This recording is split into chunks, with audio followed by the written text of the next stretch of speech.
apresentar agora o orador da tarde e depois eu vou pedir a prece e aí nós damos então a palavra a ele. O Ricardo Magalhães é a primeira vez que está aqui conosco no Grupo Espírita Batuíra. Seja muito bem-vindo, Ricardo, que essa seja a primeira de muitas.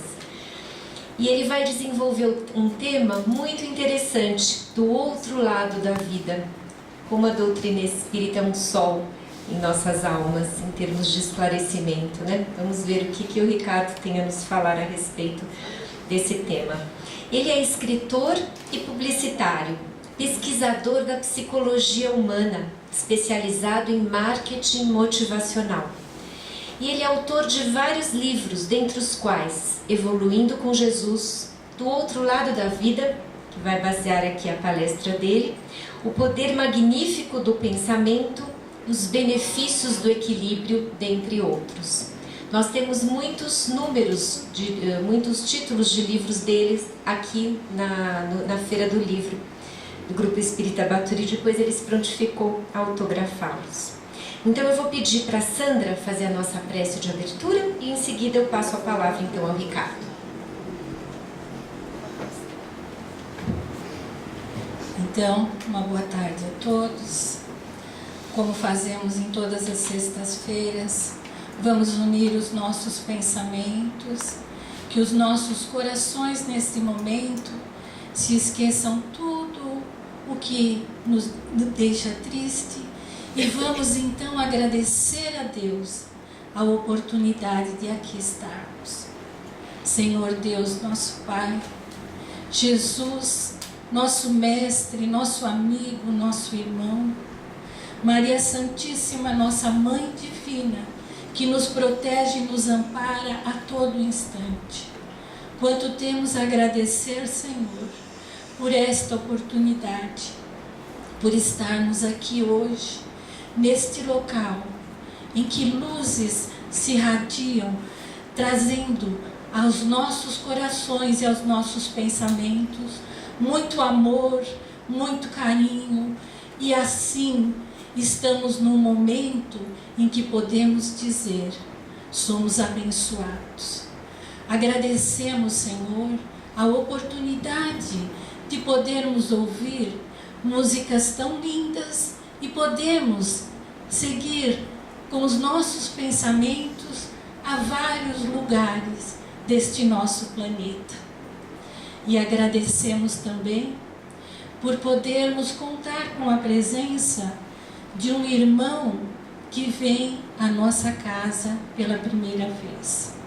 Senhor, a todos aqueles nossos irmãos desencarnados que aqui se encontram e a todos aqueles nossos benfeitores espirituais deste trabalho e desta casa, iluminem o nosso querido irmão para que ele possa nos passar tudo aquilo que estudou e tudo aquilo que será em benefício daqueles irmãos desencarnados que aqui estão e de nós encarnados também. Que a tua luz permaneça neste ambiente e que possamos cada vez mais sermos gratos por estarmos num local onde o amor, a palavra do bem e as lições de Jesus prevalecem para que a nossa evolução espiritual seja melhor nesta encarnação. E assim pedimos aos nossos benfeitores e a todo o plano espiritual a licença para darmos inícios ao trabalho desta tarde. Que assim seja. Nós vamos descompor a mesa para deixar aqui o Ricardo à vontade. Vamos iniciar a palestra.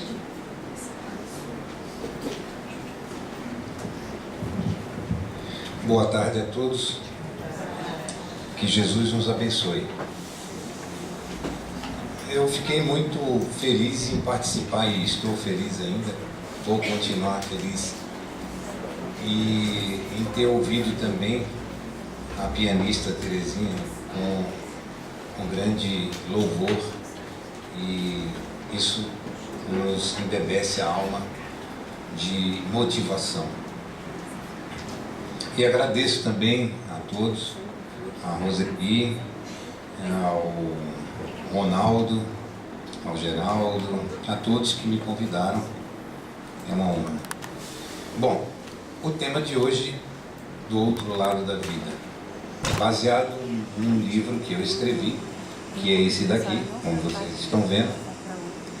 E esse livro eu escrevi e foi publicado em 2002. Mas antes de falar sobre o livro, eu queria falar um pouco sobre a minha vida. Eu estava comentando com o Geraldo, eu nasci em espírita. Eu tenho 57 anos e naquela ocasião, quando eu tive a felicidade de conhecer o Chico Xavier e me tornar amigo dele. E naquela ocasião, minha mãe, juntamente com outras mulheres, eu tinha 9 anos, não faz bastante tempo, elas se reuniam e na casa, hora da Dona Guiomar, hora na minha casa, elas faziam sessões espíritas. Então eu convivia com aquilo. Então era a Dona Guiomar, a tia Onícia, a irmã dela, que é do Perseverança, a tia Miltz, que fundou um centro espírita chamado Meimei, que fica em São Bernardo do Campo, que é o maior centro espírita de São Bernardo do Campo. E Dona Marlene, que fundou a Caminho da Luz. Então essas mulheres que se uniam ali, se reuniam, foram uma para cada canto e abriram uma instituição. E naquela ocasião, o Chico sempre vinha a São Paulo, ou elas iam a Uberaba. Mas uma ocasião que o Chico veio a São Paulo, eu não me lembro se foi na minha casa ou na casa da Dona Guiomar, em algum lugar, eu encontrei o Chico pela primeira vez com 9 anos. E eu não sabia de quem que se tratava. Todo mundo falava muito dele, mas a criança não tem essa noção de qualificar, quantificar energia, enfim. E o Chico me abraçou, eu lembro que ele estava sentado, ele me abraçou e me colocou a perna esquerda dele, me fez sentar ali, me abraçou e falou, ficou falando no meu ouvido. E o que eu me lembro que ele falou, que ficou gravado, foi: eu te vejo com a pena na mão. Daí eu me despedi dele, ele me beijou e eu fui brincar e a vida continuou. Uns dias depois, eu não me lembro, 2, 3 dias, minha mãe veio conversar comigo. Então ela perguntou: meu filho, o que o Chico falou para você quando ele te abraçou e sussurrou no seu ouvido? O que ele lhe disse? Então eu falei para minha mãe: mamãe, ele disse que me via com a pena na mão. Ele viu com a pena na mão? Eu falei: não sei o que ele quis dizer com isso. Então ela falou assim: você não está associando a pena na mão, o que significa? Eu falei: não. Dom Pedro melava a caneta, a pena no tinteiro e escrevia. É verdade. Lembrei na hora, né? Então é isso, meu filho. Mas e daí? O que quer dizer a pena na minha mão, a caneta na minha mão? Porque você, em outra vida, pode ter sido um escritor, um homem das letras. Eu falei: poxa, mamãe, eu acho que agora ele errou. Aí minha mãe falou: mas por que ele errou? Chico Xavier, ele sabe das coisas, conversa com os espíritos, sente, pressente, né? E aí ela falou: mas por quê? Eu quero que você me dê razões para que ele tenha errado. Eu falei: mas nem de estudar eu gosto. Então a espontaneidade da criança é bem forte, né? Então o tempo passou e realmente, com o desenrolar do meu conhecimento com o Espiritismo, eu comecei a ter vontade mesmo de escrever. Uma coisa bem natural. E por volta de 1985, por aí, eu escrevi um livro, que eu achava que era um livro, e naquela época datilografado. Eu tirei uma cópia, coloquei num envelope e entreguei para minha mãe para que ela entregasse ao Chico, porque sempre que ela ia lá. Então eu falei, mamãe, entrega para ele. Ele não disse que eu ia ser escritor, então pede para ele dizer se isso aqui é um livro. E daí minha mãe levou. Se passaram 6 meses aproximadamente, algo assim, e daí eu recebi a carta do Chico Xavier. Naquele tempo te mandava a carta pelo correio, né? Eu recebi a carta, que eu guardo com o maior carinho, e a carta dizia, falava muito bem do que eu tinha escrito, né? E falava assim para mim, olha, você deve enviar esse livro, um material, para a intelectualidade, manda para o Dr. Arilex, manda para várias pessoas, Jorge Rizini, enfim. Eu saí mandando mesmo, dei coragem, né? Tirava a xerox e mandava.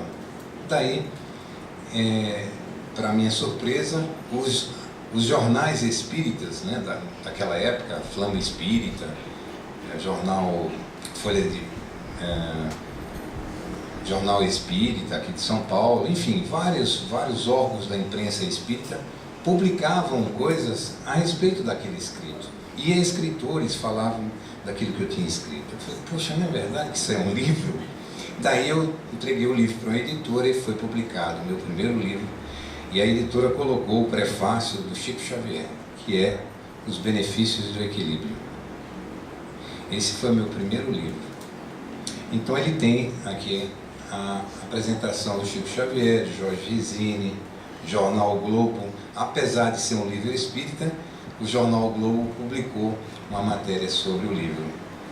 E Arilex, que na época era diretor executivo do Hospital das Clínicas de São Paulo e um cientista. Então, algo que deu um peso à primeira obra. Então, fiquei muito feliz e criei gosto pela literatura de modo geral. Então, eu pude falar um pouco de raspão para vocês entenderem como eu comecei a escrever e a minha vida na literatura espírita.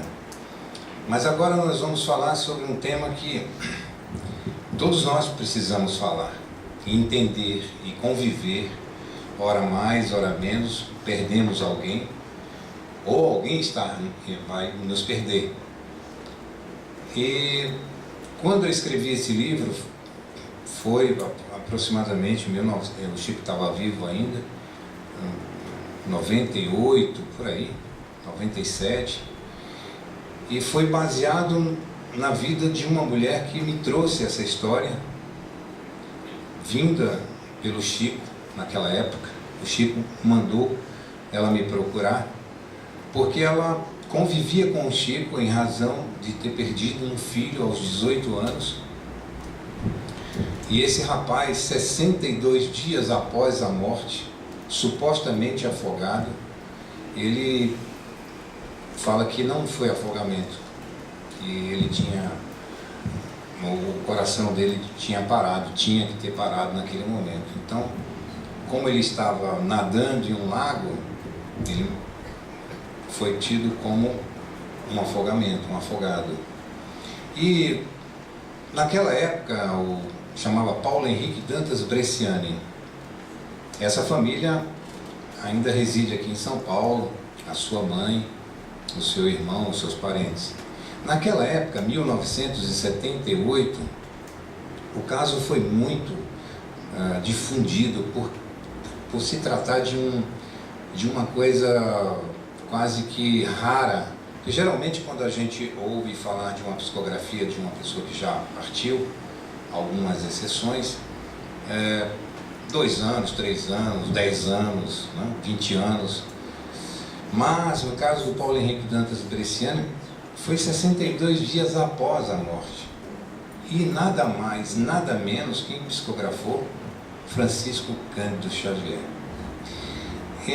Quando ela me trouxe aqueles originais das psicografias do Chico, e vinda através do Chico, quando a editora, eu já tinha livros publicados, me procurou, a editora me chamou e disse, olha, tem uma pessoa que procurou a editora, querendo saber de você, e posso passar o seu telefone? Eu autorizei, ela me ligou, ou eu liguei para ela, não lembro, mas marquei um encontro, ela me trouxe todo aquele material do filho. E aí eu perguntei para ela por que o Chico tinha falado aquilo. E daí ela falou, não, porque eu pedia para o Chico, eu vou ao Chico quase uma vez por mês, e eu pedi para o Chico escrever um livro sobre a vida do Paulo Henrique, sobre o Paulinho. E o Chico falou, ela chamava-se Terezinha, Tereza, Dona Tereza. Ele falou, olha, Terezinha, eu não sou escritor, eu sou psicógrafo. Então você tem que procurar um escritor. Ela, mas eu não conheço escritor, não conheço ninguém que possa mostrar isso aqui, a pessoa escrever. Então você vai procurar uma pessoa. Então foi quando eu soube de tudo isso. Eu li as psicografias do Chico e fiquei muito surpreso, porque realmente são psicografias muito fortes, contundentes, do ponto de vista de mostrar a veracidade da vida espiritual, já que nós estamos carecas de saber que ela existe. A preexistência, a existência após a morte, após a vida, antes de nascermos, temos um histórico e daqui por diante teremos a continuidade de nossa existência. Então, aquilo nos mostra de uma maneira documentada os fatos. Porque quando nós lemos um livro, por exemplo, e a vida continua, Memórias de um Suicida, qualquer outro título que seja psicografado pelo Chico, por grandes médiuns psicógrafos, nós sabemos que aquilo existiu. Mas é uma coisa há 200 anos, há 50 anos, mas isso aconteceu nos dias de hoje. Então, o fato era que ele contava as situações vividas pela família e por ele, tão próximo de nós. Me chamou muito a atenção isso também. Eu comecei a reunir o material e também procurei outros materiais, outros documentos que pudessem serem somados e dar um peso à obra. Então, aquilo me fascinou. O que aconteceu naquela época? Esse rapaz com 19 anos morava aqui em São Paulo, no bairro de Santana. Ele é amigo, parceiro de composições de Tony Bellotto, que é o rapaz dos Titãs, e eu acabei o conhecendo e me tornando amigo dele em razão dessa história, porque o Tony, juntamente com ele, eram compositores, e os dois tinham a voz na cidade de Assis, aqui no interior de São Paulo. Então, eles foram ao feriado de Finados, e o feriado curtiu o Paulo Henrique Dantas Bresciani, né? Porque ele acabou morrendo no dia de Finados. Então ele fala na psicografia, eu vim curtir o feriado e o feriado me curtiu. Então, as expressões desse comunicante, desse espírito, mostra a grandiosidade de sua alma. Então tudo isso está dentro do livro Do Outro Lado da Vida. Eu não vou contar muito, porque senão você não vai ler o livro, né? E o interessante é que na época que eu lancei o Do Outro Lado da Vida, a imprensa, de um modo geral, começou a falar sobre o livro. A revista Isto É, Época, fez uma publicidade que tinha na capa, trazia na capa Sucesso do Outro Mundo, porque nós lançamos a obra despretensiosamente. E ela pegou um vulto assim que a gente não imaginava. Então, algumas companhias de cinemas me procuraram para transformar a história numa minissérie, num filme, mas não deram certo, em razão até porque eu tinha alguns receios, porque quando você autoriza direitos autorais às vezes distorce daquela realidade, e estava acontecendo uma dessas produtoras de cinema e eu tive que fazer um distrato com uma dessas produtoras, não convém dizer o nome, mas que causou grandes prejuízos, porque já tinha 30% do filme pronto, e criaram uma situação em que envolvia o Chico, que não era verdade, então a gente teve que recuar. Então, aí passaram-se muito tempo agora, recentemente, a Maristela Filmes, que acabei fazendo amizade com o diretor-presidente, que é uma pessoa muito séria, está desenvolvendo essa peça cinematográfica, que deverá ficar muito bonito.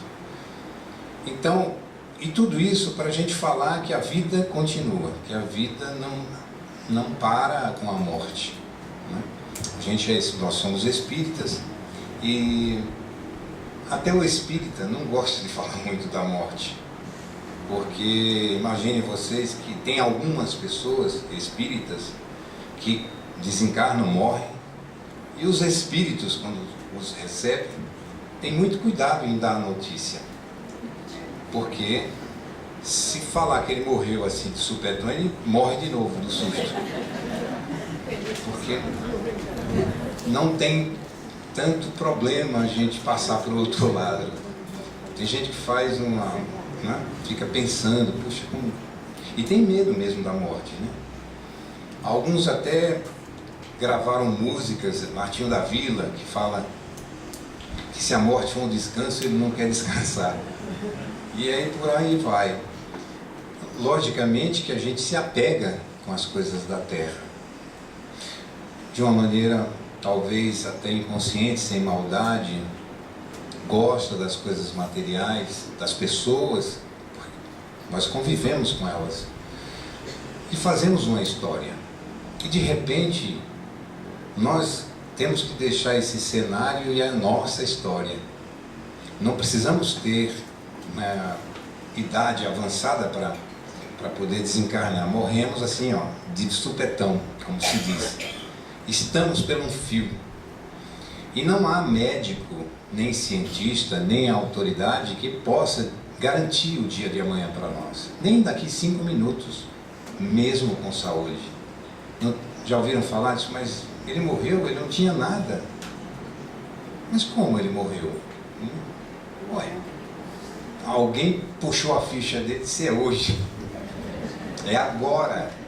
Então, nós estamos, talvez, vivendo o último dia de nossa vida. Então vamos fazer esse dia o melhor dia. Vamos perdoar as pessoas. É difícil, claro que é difícil. Mas precisamos exercitar. O do outro lado da vida não só fala da vida após a morte e da pré-existência dela, da vida, mas fala desse conceito que Jesus nos trouxe, que é o bem viver, através do amor. Porque o conceito mais forte que ele nos implantou no coração é o amor. Sem o amor, nós não partimos para a nossa felicidade. Quando nós desculpamos alguém, quando nós perdoamos alguém, na verdade, nós nos perdoamos. É difícil, muitas pessoas têm essa dificuldade. Não é uma ação muito fácil, mas ela é possível. Agora, temos que compreender por que perdoamos e por que devemos perdoar.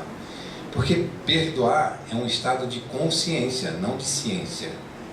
É como, por exemplo, uma pessoa que ganha 120 mil reais por mês, ou 200 mil, ou 1 milhão de reais. E simplesmente, se tiver alguma facilidade que não seja honesta, ela acaba se lançando mão disso para poder ter alguma vantagem. Ela não precisa, mas ela faz isso. Ela é ruim? Não, às vezes é uma pessoa boa, mas ela usa esse subterfúgio de vantagens para adquirir essas aquisições, sejam materiais, sejam de qualquer tipo. de vantagem. E ela não pensa, ela faz. E por que ela faz? Ela não sabe que é errado? Então ela tem ciência de que é errado. O que falta para ela? Consciência. Porque se ela tem consciência das consequências, ela não faz. Vocês já ouviram falar de pessoas que não lançam mão de um alfinete que não sejam dela, por princípio. Então, elas não têm nada, mas diante de uma oferta vantajosa, mas que não traga uma tranquilidade de consciência, ela não pega, ela devolve, ela não aceita. Então, o que está faltando em nós? Consciência. E como nós devemos alcançar a consciência? Estudando, aprendendo, buscando entender a verdadeira verdade. Como disse Jesus, busqueis a verdade e a verdade vos libertará. Aonde está a verdade? Nas coisas, nas pessoas, nas ações, nos pensamentos. Nós somos, você não é o que você pensa que é, mas o que você pensa, você é. Então nós somos uma reprodução do nosso estado mental. Tem pessoas que querem estar doentes, por exemplo. Elas gostam que as pessoas tenham pena dela, porque elas se sentem mais próximas das pessoas, acham-se inseguras quando alguém não comenta nada ou não fala nada sobre ela. Então ela precisa disso, inconscientemente. Na verdade, nós não somos assim. Nós estamos assim. É diferente. Então, eu não sou isso, eu estou assim. Então, para que as pessoas me aceitem, eu tenho que me apresentar de uma maneira para que elas me aceitem. Tem pessoas, por exemplo, ciumenta. Elas não admitem que tem ciúme. Eu ciumento? Não, eu não sou ciumento. Eu tenho todos os defeitos, menos o ciúme. Eu tenho zelo. Olha que mentira. Ou então, por exemplo, o sujeito que é invejoso. Ele está invejoso. Então ele diz, eu invejoso? Não. Eu aceito qualquer tipo de ponto negativo na minha vida, na minha personalidade, mas invejoso eu não sou. Claro, Deus dá tudo aos outros, nada para mim. Então, ele não se aceita. Então, a gente tem que fazer assim, eu estou invejoso, mas eu vou mudar. Eu estou ciumento, mas eu vou mudar. Então, esse processo de consciência das nossas próprias faltas, isso nos dá uma garantia de transformação. O ruim é que nós não aceitamos o que somos, ou como estamos, porque nós podemos mudar. Às vezes a gente conversa com uma pessoa ou outra, ela diz assim, não, mas isso não muda mais, isso aí vai morrer assim. Pau que nasce torto, morre torto. Não tem um ditado assim? Mas pau é pau, gente é gente. As pessoas mudam, desde que alguma coisa faça com que elas se sintam na capacidade de mudar. O que é isso? O conhecimento. Sócrates, 500 anos antes de Jesus, disse, conhece-te a ti mesmo. Uma frase tantas vezes dita, tantas vezes repetida constantemente, poucas vezes refletida em sua plenitude. Conhece-te a ti mesmo. O que é isso? É a reflexão. Nós fazemos uma reflexão. Conta dos livros do Chico, eu não lembro qual, que são tantos, que alguém perguntou a Santo Agostinho, o espírito evoluído, como é essa entidade, o que o fez se transformar, já que ele tinha uma vida pervertida, que ele tinha sido um dos piores seres humanos que teve na face da terra. E Santo Agostinho disse simplesmente, o autoconhecimento. Todas as noites eu pensava no que tinha feito de bom e de ruim. Então, é aquela história. Eu estou assim, mas eu vou mudar. Então, por exemplo, o marido casa com a esposa, né? E daí um tempo ela começa a olhar e pensar e perceber certas coisas. Eu não sabia que você era assim. E aí ela também, e ele também fala, eu também não sabia que você era assim. Então, o que devemos fazer? Mudar. Olha, realmente, você não conhecia esse meu lado, mas eu vou lutar para mudar. Essa composição harmônica de entendimento é que faz com que as pessoas mudem, se transformem, busquem novos horizontes. Como eu disse, eu nasci num lar espírita, eu nasci em Recife, depois meu pai veio para São Paulo e eu morava lá nessa época, não lembro quantos anos, 8 anos, acho que um ano antes de vir para São Paulo. E eu morava próximo da praia, um bairro lá chama Arruda. E eu morava numa casa e essa rua não era asfaltada. E tinha chovido uns dias antes, estava ali um lamaceiro, né? Então, era sábado ou domingo. Eu lembro que era um final de semana porque minha mãe, todos os sábados ou domingos, ela ia na outra irmã e levava um bolo. Ia visitar a irmã e levava um bolo. E eu ia com ela. Então, nesse dia, a minha mãe me deu banho, me colocou uma roupa bem bonitinha e me colocou ali na frente da casa, me esperando, e voltou para dentro de casa para embrulhar o bolo, arrumar tudo direitinho, e falou, fique aí, que daqui a 10 minutos nós vamos sair. Tá bom, eu fiquei ali, sentado, todo bonitinho. De repente passou um menino lá que não era muito bom e me jogou uma pedra. Daí eu saí correndo atrás dele e, resumindo, voltei todo cheio de lama, desde o sapato ao cabelo. E aí sentei, sem nem me importar com o que tinha acontecido. E daí veio passando o homem que vendia algodão doce, com aquela buzina, né? Então, quando ele veio se aproximando, imediatamente eu entrei dentro de minha casa pedindo dinheiro para minha mãe. Mamãe, eu quero dinheiro para comprar o algodão doce. Quando ela me viu, ela tomou um susto. Quase o bolo cai no chão. E ela olhou assim para mim e falou, olha o seu estado, você merece? Eu nunca esqueci disso. Eu não merecia. Esse foi um episódio de que me reporto até o dia de hoje com relação aos espíritos, a Deus, né? Muitas vezes nós pedimos a Deus vários tipos de pedidos, né? Nós somos eternos pedintes, vivemos pedindo, mas dificilmente nós avaliamos se merecemos o pedido.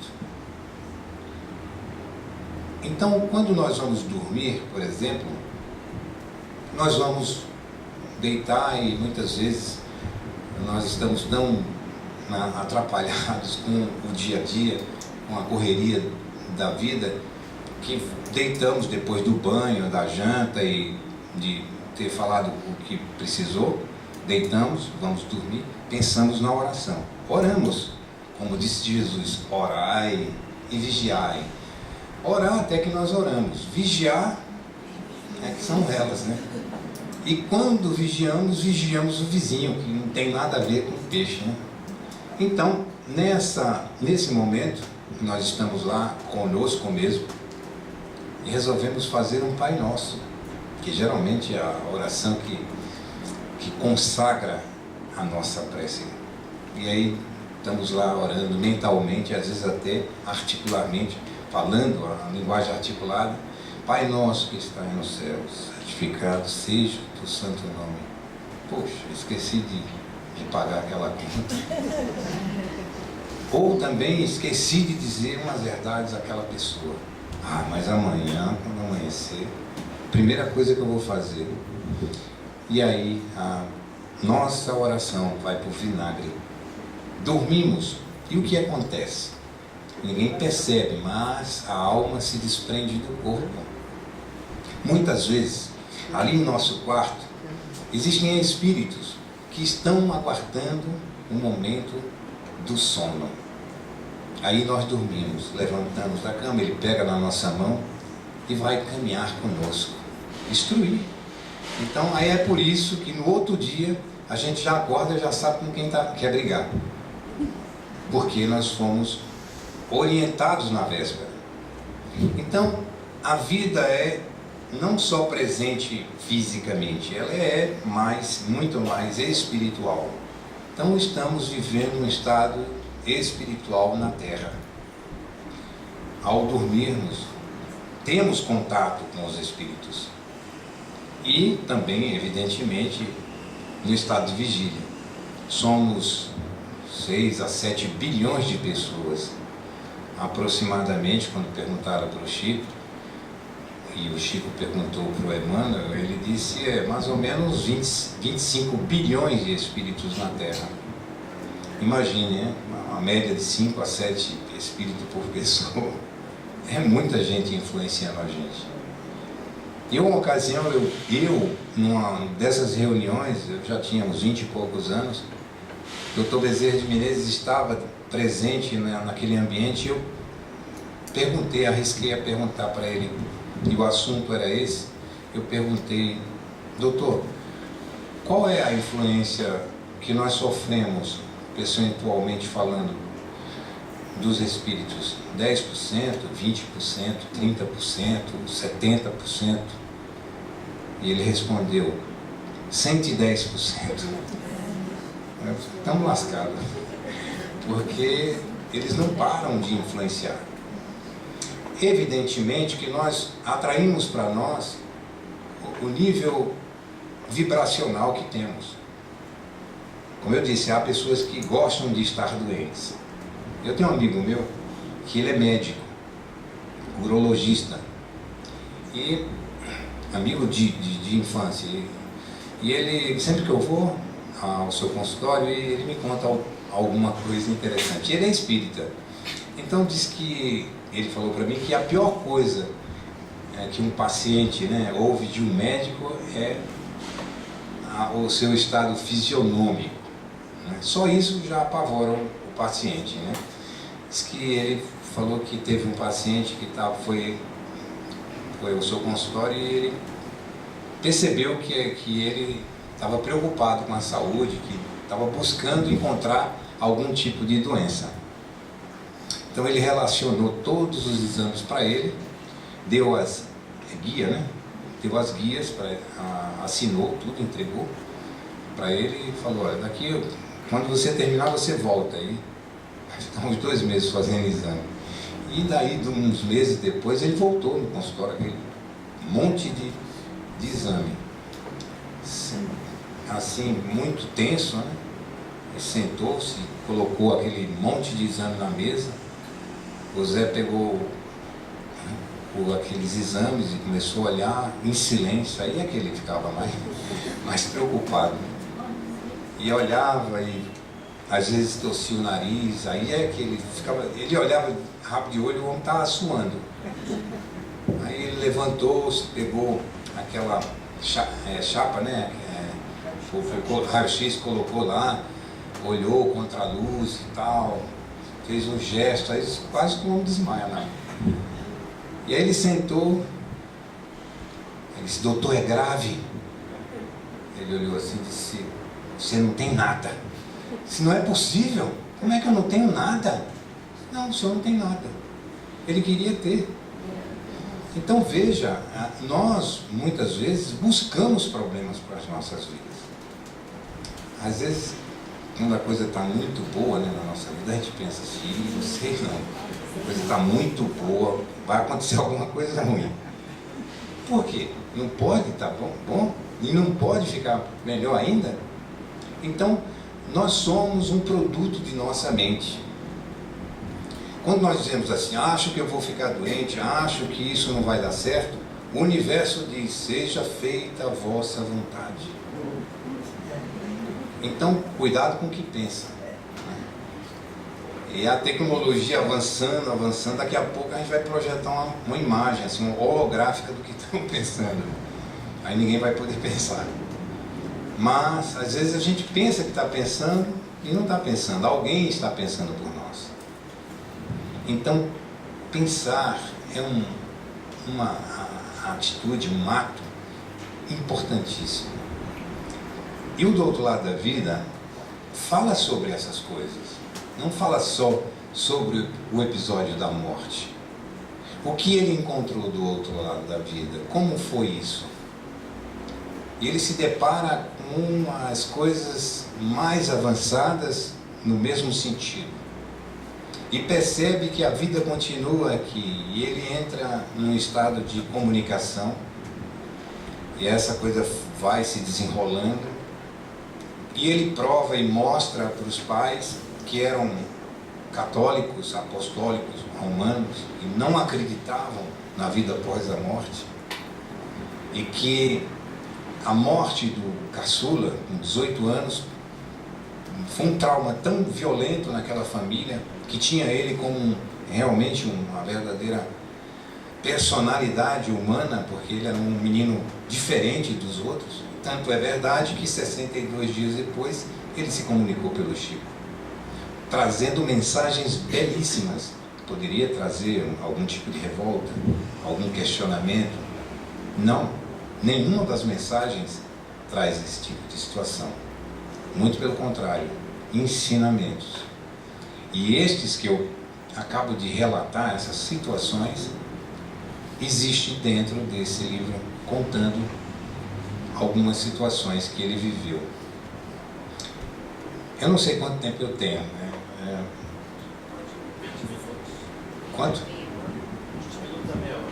Tá bom. Então, eu falo mais que o homem da cobra, né? Então, o que acontece? Nós estamos aqui. Poderíamos estar em outro lugar, pensando em outra coisa, fazendo em outra coisa. Por estarmos aqui, já demonstramos para nós mesmos e para as entidades que nos acompanham, que buscamos essa transformação. Estamos preocupados, ou, para não dizer preocupação, estamos atentos ao nosso processo de entendimento, de conhecimento espiritual. Muitas pessoas estão vivendo, por exemplo, mas estão mortas, porque não têm mais esperança, não sabem sequer desculpar as pessoas, os mínimos erros.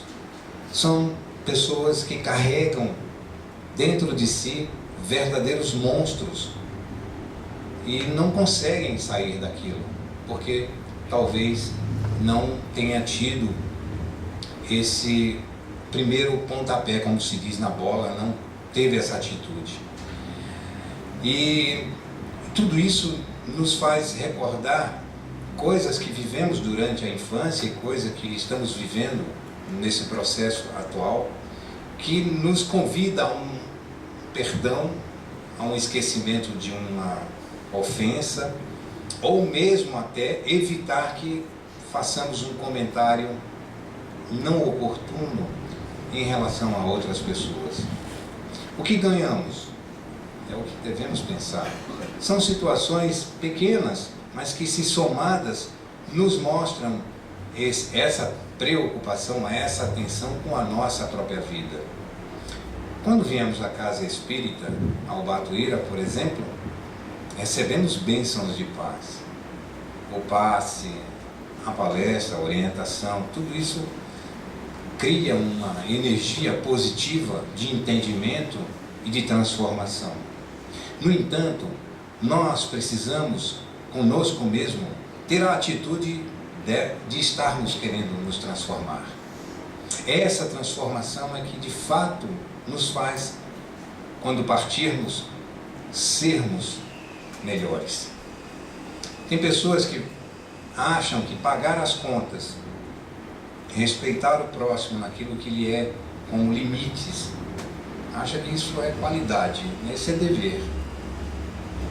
Quando nós fazemos algo que tira do nosso estado comum, aí sim é uma mudança de personalidade, de atitude. Quando nós esquecemos uma palavra atravessada ou um comentário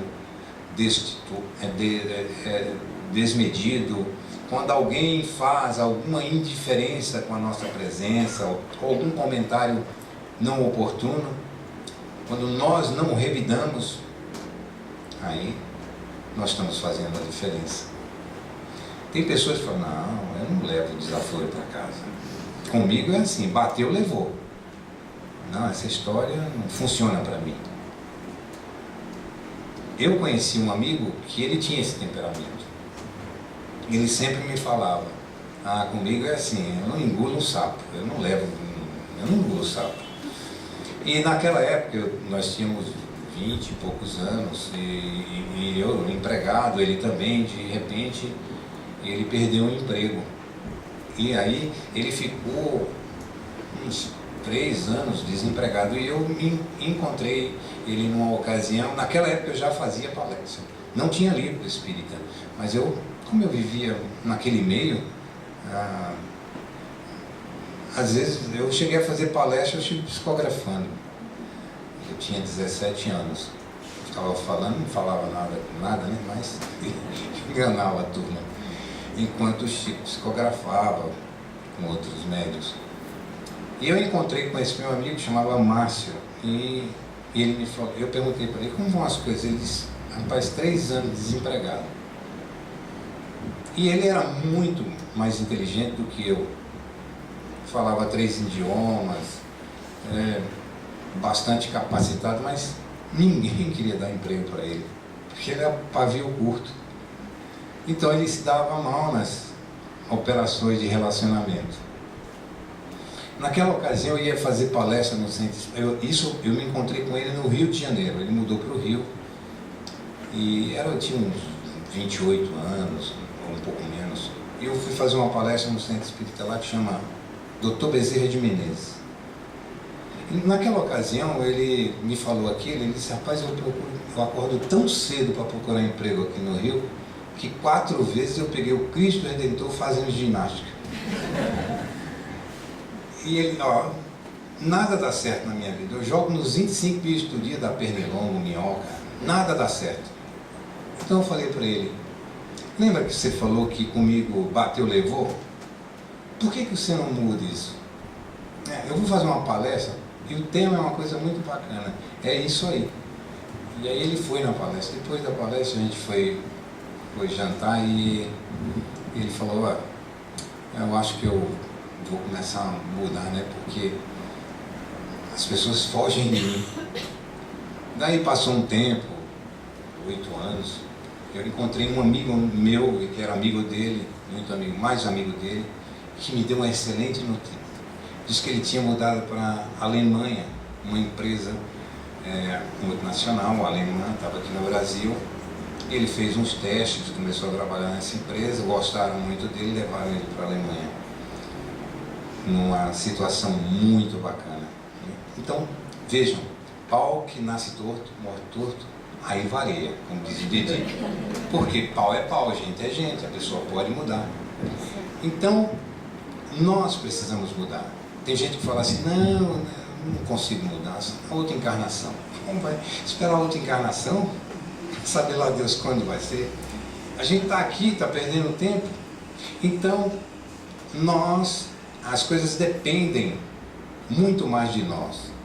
As pessoas, às vezes, para dar desculpa do fracasso, colocam a culpa em fatores circunstanciais ou que foge ao controle dela. Por quê? Porque ela justifica o problema. Não, eu errei, eu cometi esse erro, mas eu vou mudar. Eu falhei. Por isso que eu estou sentindo o que eu estou passando pelo que eu estou passando, mas eu vou mudar. Então, essa atitude de consciência cria uma energia interior dentro de nós, que é o primeiro passo para a nossa felicidade. É estarmos bem conosco mesmo. Tem pessoas que querem agradar os outros, faz coisas até que não está dentro do processo do sentimento. É muito superficial. Tem pessoas que encontram outra na rua e faz aquela festa, né? Mas por dentro, que camarada chato.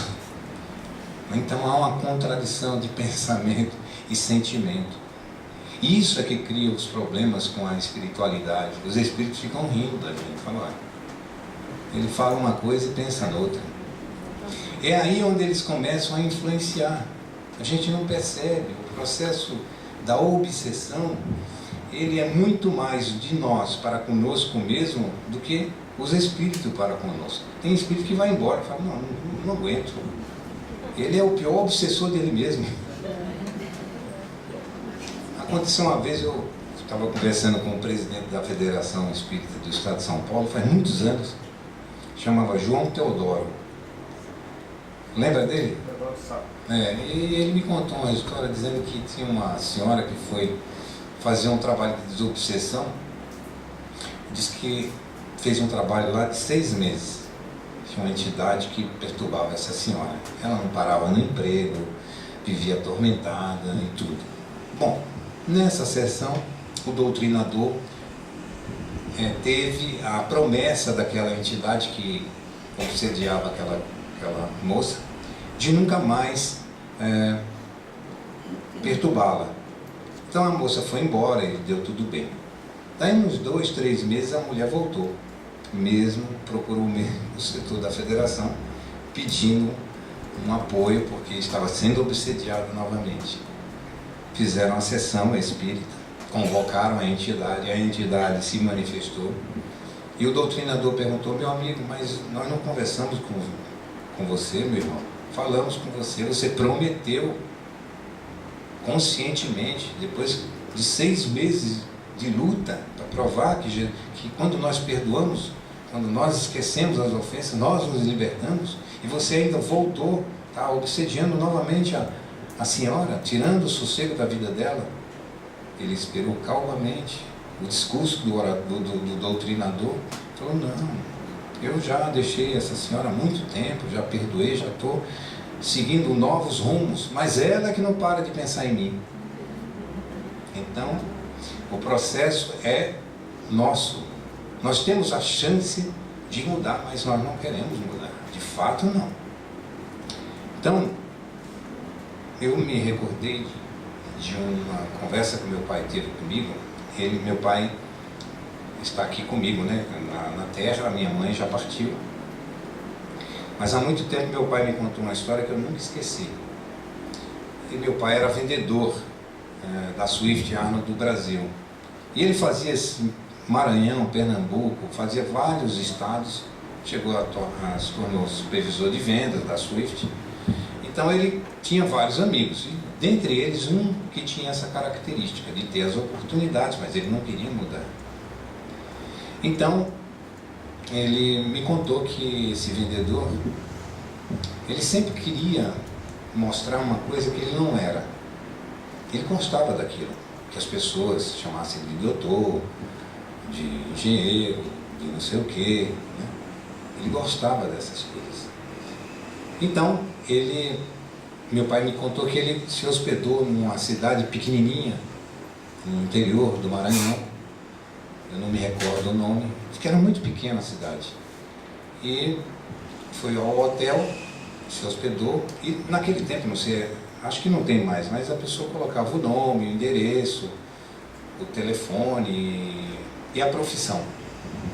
Então ele fez esse registro e colocou médico, ele era vendedor. E aí todo mundo começou a tratá-lo de doutor.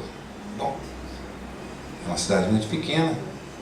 O que aconteceu à noite? A filha do coronel, que era o prefeito da cidade, estava grávida nos últimos dias da gravidez, entrou em trabalho de parto. E o coronel, sujeito manso, pegou um capataz e falou, não tem doutor fulano de tal? Não, está na capital. Então, vai lá no hotel e vê se tem um médico. Sempre, geralmente, tem um médico, né? Em algum lugar vai ter. E o capataz foi ao hotel, lá chegando, falou, tem um médico hospedado aqui. O cara procurou na lista, achou. Ele, amigo do meu pai. Daí ele subiu lá no quarto, bateu na porta, o cara saiu e disse: o senhor, o doutor fulano de tal, está falando com ele. Então o senhor se arruma aí que a gente... O coronel, a filha dele está no trabalho de parto. Ele disse: não, mas eu não estou trabalhando, eu estou descansando. Ele falou: não tem conversa, o senhor vai na marra. Pegou o homem, pôs dentro do carro, levou. Quando chegou, ele foi orando para tudo quanto é santo.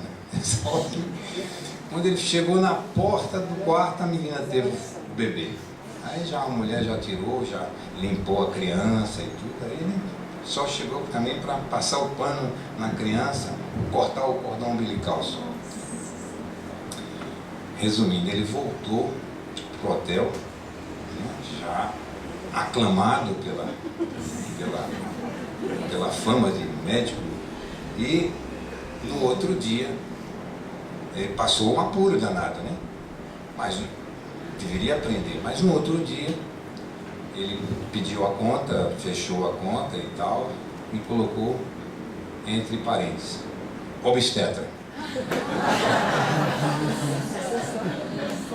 Então meu pai me contou isso. Realmente a gente, às vezes, não nessa situação, mas uma coisa que a gente acaba acobertando em nós por termos passado por aquilo sem nenhuma lesão, sem arranhões. Então a vida, a cada momento, nos proporciona uma oportunidade. Uma oportunidade de a gente perdoar. Às vezes nós não somos aquele que está no direito de perdoar, mas às vezes de pedir perdão. Mas estamos no momento de perdoar e nós torcemos o nariz. É uma oportunidade que Deus nos oferece. Às vezes vamos dizer umas verdades a uma pessoa: não diga, não diga, fale de outra maneira. Quando a gente diz para alguém assim: você está errado, é a mesma coisa que dizer: eu sei mais do que você. Sou assim. E ninguém gosta de ser humilhado.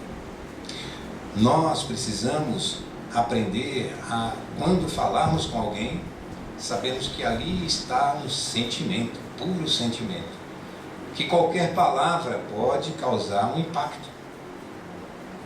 Então, devemos ter amigos e sermos amigos das pessoas. Eu costumo dizer que dinheiro eu não tenho, mas amigos eu tenho. Então, e o Chico dizia, né, que uma vez perguntaram para ele qual era o maior tesouro que ele tinha na vida. Ele disse: os meus amigos. Então, quando nós temos amigos, nós temos tudo. Quando as pessoas gostam de nós, é porque nós gostamos das pessoas. Quando nós fazemos algo para alguém, e quando fazemos ela se sentir feliz, elas se sentem na obrigação de nos fazer feliz. Não questione, não reclame, agradeça, olhe nos olhos, ouça, escute. A vida é oportunidade, e a oportunidade de fazer essas coisas é muito mais valorosa do que qualquer passagem aérea para um lugar maravilhoso na Terra. Não podemos fugir de nós mesmos. A felicidade está dentro de nós, não nas coisas, nas pessoas. Nós não podemos deixar a nossa felicidade nas mãos de outra pessoa.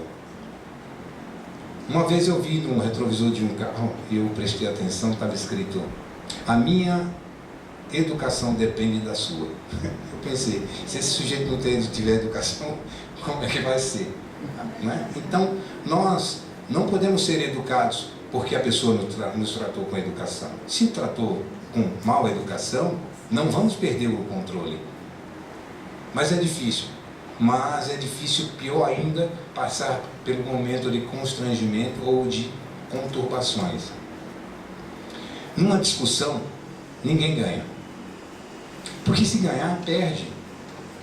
Quando alguém provou que os seus argumentos são racionais e que provou que ele tem razão, e dependendo da situação, quem foi o perdedor fica ressentido, dependendo da maneira como você discute. porque ela fica ressentida, e o ressentimento é um sentimento negativo. Então a gente pensa, deixa estar, na próxima oportunidade eu vou fazer alguma coisa para te dar o troco.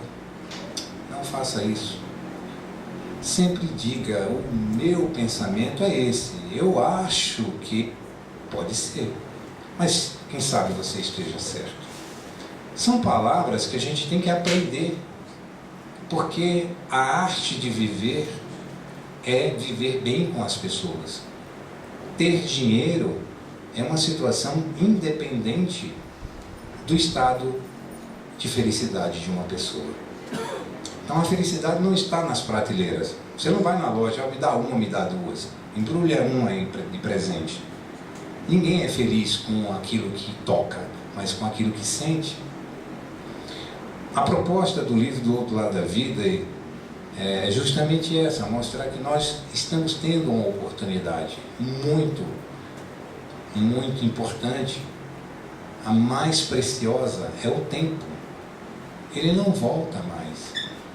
Uma coisa que a gente não pode e não deve perder é os nossos minutos em pensamentos doentios ou mesmo pensamentos de ressentimento, de dor, de lamentações. As nossas lamentações, por mais fundamentadas, não causam nenhum tipo de admiração nas pessoas. Ninguém vai nos admirar pelas nossas lamentações fundamentadas. Elas vão nos admirar pela nossa coragem, pela nossa força, pela nossa determinação. Nós precisamos passar isso para os nossos filhos, para os nossos pais, para os nossos amigos. Imagina um pai chega dentro de casa preocupado, descabelado, a criança olha e fica apavorado. Se o pai, que é o comandante do navio, está assim, então cuidado com as crianças, com as pessoas que estão à nossa volta. Não faça drama, não dramatize. É melhor. Nós lucramos mais. Quantos minutos? Então, para encerrar, eu queria agradecer a todos, dizer para vocês muita paz, muito obrigado e até a próxima.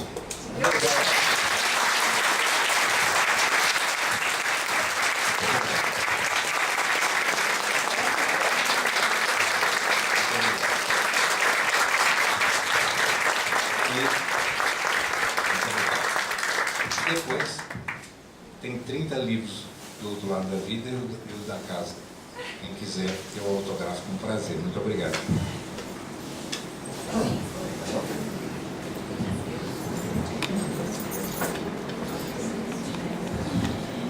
Então nós agradecemos ao Ricardo, muito proveitosa a nossa tarde. E nós vamos externar esse agradecimento, primeiro,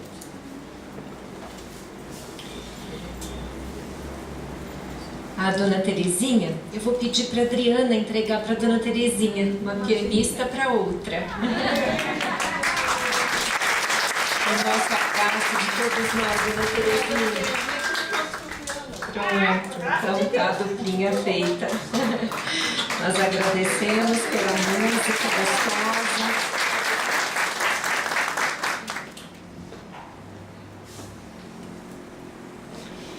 E agora eu vou pedir para a Gláucia entregar para o palestrante. Por favor, a Gláucia, que é filha da Dona Terezinha, eu vou pedir para ela entregar o nosso presente. Que o abraço dela seja um abraço de todos nós. Muito obrigada.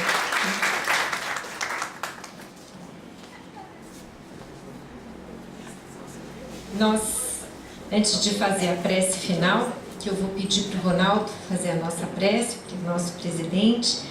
Nós queremos agradecer mais uma vez ao Luiz Domingues, que é o responsável pela transmissão de web rádio, que possibilitou a tantas outras pessoas estarem conosco nessa tarde.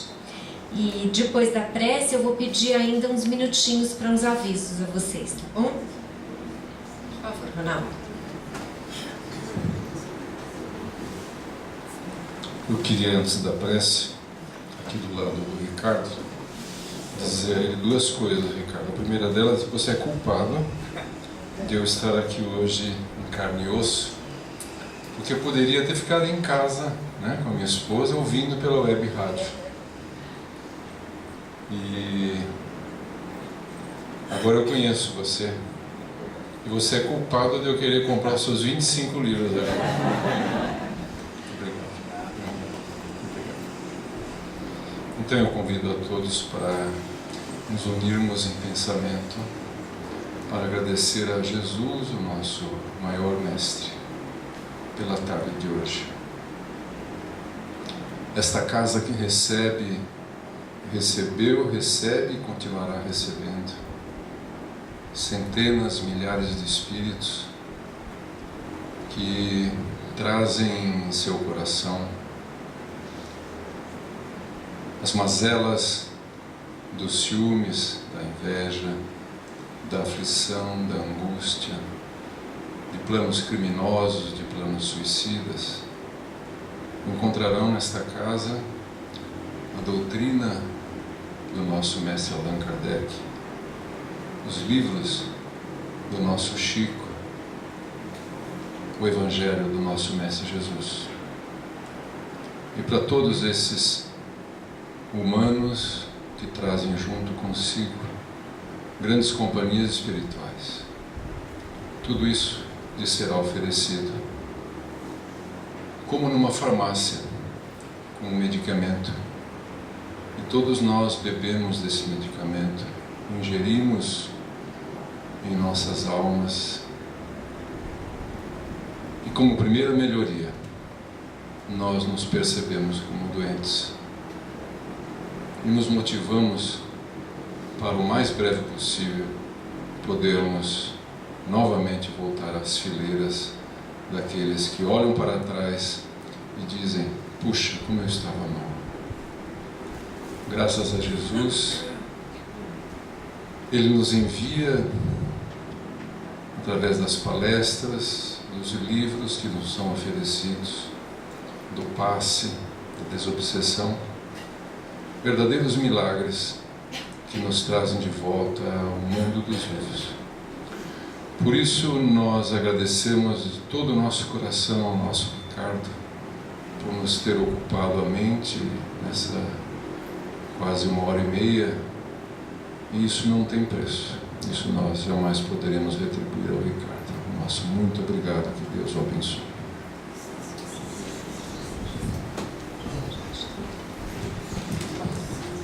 Sim, então estamos todos convidados a participar ainda mais uma vez da Feira do Livro, e eu gostaria de fazer o anúncio das próximas palestras, porque estamos aqui na 11ª, 12ª amanhã, 13ª no domingo e 14ª também no domingo em Vila Brasilândia. Então vamos anunciar para que vocês possam estar conosco. Amanhã nós vamos ocupar o horário da mocidade, né? Sábado às 18 horas, 15 minutos antes nós vamos ter o coral, né? Interlúdio aqui do Batuíra, fazendo a abertura musical. E nós vamos ter também um convidado que vai estar conosco pela primeira vez, Alexandre Fontes da Fonseca, é um doutor em física, professor da Universidade de Campinas, um estudioso da doutrina espírita, e ele vem nos falar num tema que está nos deixando muito curiosos. Ele vem nos falar sobre os 3 nãos de Kardec e o zelo pela doutrina espírita. Vocês podem imaginar quais seriam os 3 nãos de Kardec? Nós vamos saber amanhã. Quem quiser conferir de perto, que esteja conosco amanhã, aqui às 5:45, aqui no Grupo Espírita Batuíra. E depois, no domingo, nós temos que fazer um anúncio que nos deixou bastante tristes, que o Emanuel Cristiano não vai poder estar conosco. Ele pede desculpas, mas por um problema pessoal ele não vai poder estar conosco aqui no Grupo Espírita Batuíra, o que nos deixa muito tristes, porque estávamos esperando ele com alegria. Ele já esteve aqui conosco, estávamos muito ansiosos para ouvi-lo. Mas eu também tenho uma boa notícia para dar para vocês, porque quem nós já confirmamos e quem vai estar conosco no domingo vai ser o Dr. Marco Antônio. Eu sabia que essa é uma boa notícia depois de uma notícia ruim, porque o Dr. Marco Antônio é um querido nosso e ele aceitou com muito prazer de estar aqui conosco nesse encerramento no domingo. E o tema ainda nós vamos divulgar, mas ele já confirmou a presença aqui conosco. E quem gosta e trabalha, e deve ter muitos trabalhadores aqui da nossa unidade em Vila Brasilândia, e quiser optar por estar também lá, ao invés de aqui, também será muito bem-vindo na nossa unidade de Vila Brasilândia. Nós vamos ter um palestrante que já esteve conosco ano passado, no nosso 12º ciclo de palestras, é o Vladisney Lopes, é o Ney Lopes, e ele vem falar de um tema bonito também, doutrina espírita consolando e esclarecendo, lá em Vila Brasilândia, no mesmo horário. E lá também nós vamos ter o coral interlude. Então, na Vila Brasilândia o coral, e aqui no domingo nós vamos ter Leandro Gomes e Sandra Carvalhais. Leandro Gomes no violino e Sandra no piano eletrônico. Também uma dupla já querida da nossa casa, que nos encanta com a sua arte musical.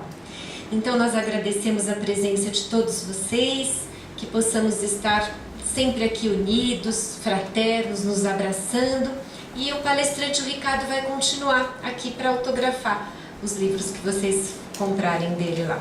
Bom, vamos em paz, que Jesus nos acompanhe.